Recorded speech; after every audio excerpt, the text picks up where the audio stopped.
Quietly, suspected murderer Jack Jacqmain arrived in Michigan this weekend. Took several days to transport him from Missouri, where he was found and arrested. 24-hour News 8's Ann Schieber tracked down the company hired to transport him to see how the ride went with someone considered extremely dangerous. Well, the company, U.S. Extradition Services, transports a lot of people considered extremely dangerous. The agent who drove him expected the worst, but Jacqmain surprised him. U.S. Extradition Services transports suspects like Jacqmain every day.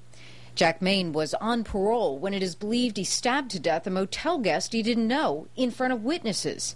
He was found about a week later in Missouri, and now authorities want him back for murder. You have to figure that lifers have nothing to lose. The private company hired to bring him to Michigan was the subject of a recent documentary showing just how dangerous those transports can be.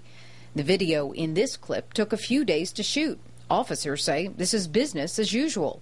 As for Jacqmain, somebody of his caliber, he's treated, a little more than anybody else. According to guards, prisoners consider transports perfect opportunity for escape. All these people have time to do his thing. Escapes don't happen often, but when they do, they're amazing.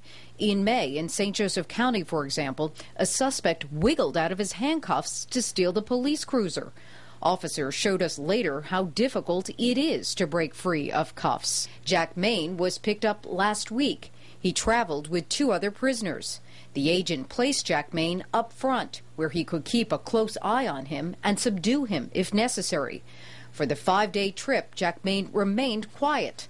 He didn't volunteer anything, nor did anyone ask. With people like that, I keep conversation to a minimum. You don't want to go getting them worked up while you're driving. Like all transports, Jacqmain had handcuffs, a waist cuff, and leg shackles.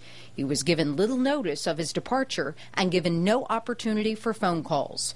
A driver alerts police departments en route. There are bathroom breaks, but overnight stays are at a local jail. And to make things extra safe, I never go the same direction. I always take different directions anyway. Now, Jacqmain will eventually end up back in Kent County to face murder charges. For now, he's back in prison for violating parole.